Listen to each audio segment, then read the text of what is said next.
एक बहुत बड़ा विशाल पेड़ था। उस पर बीसियों हंस रहते थे। उनमें एक बहुत सयाना हंस था, बुद्धिमान और दूरदर्शी। सब उसका आदर करके ताऊ कहकर बुलाते थे।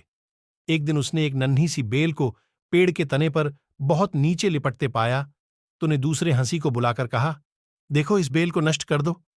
एक दिन यह बेल हम सबको मौत के मुंह में ले जाएगी। एक युवा हंस हंसते हुए बोला, ताऊ, यह छोटी सी बेल हमें कैसे मौत के मुंह में ले जाएगी?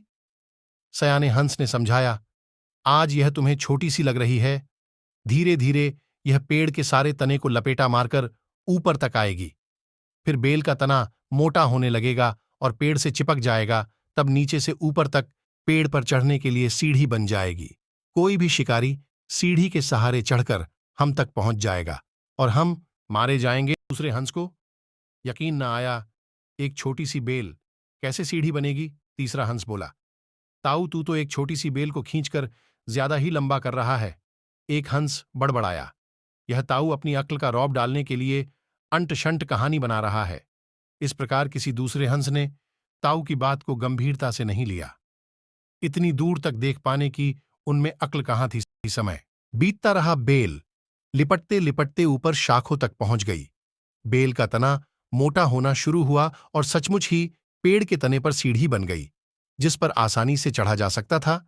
सबको ताऊ की बात की सच्चाई सामने नजर आने लगी, पर अब कुछ नहीं किया सकता था, क्योंकि बेल इतनी मजबूत हो गई थी कि उसे नष्ट करना हंसों के बस की बात नहीं थी। एक दिन जब सब हंस दाना चुगने बाहर गए हुए थे, तब एक बहेलिया उधर आ निकला। पेड़ पर बनी सीढ़ी को देखते ही उसने पेड़ पर चढ़कर जल बिछाया और चला गया। सांझ को सारे हंस लौट आए। पेड़ पर उतरे तो बहेलियां के जाल में बुरी तरह फंस गए। जब वे जाल में फांस गए और फड़फड़ाने लगे, तब उन्हें ताऊ की बुद्धिमानी और दूरदर्शिता का पता लगा। सब ताऊ की बात न मानने के लिए लज्जित थे और अपने आप को कोस रहे थे। ताऊ सबसे रुष्ट था और चुप बैठा था।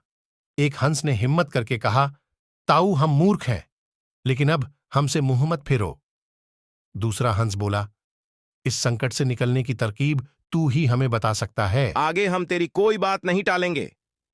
सभी हंसों ने हामी भरी। तब ताऊ ने उन्हें बताया, मेरी बात ध्यान से सुनो। सुबह जब बहेलिया आएगा, तब मुर्दा होने का नाटक करना। बहेलिया तुम्हें मुर्दा समझकर जाल से निकालकर जमीन पर रखता जाएगा। वहां भी मरे समान पड़े रहना।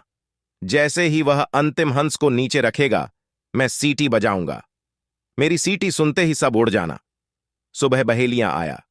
हंसों ने वैसा ही किया जैसा ताऊ ने समझाया था। सचमुच बहेलिया हंसों को मुर्दा समझकर जमीन पर पटकता गया। सीटी की आवाज के साथ ही सारे हंस उड़ गए। बहेलिया अवाक होकर देखता रह गया। सीख बुद्धिमानों की सलाह गंभीरता से लेनी चाहिए।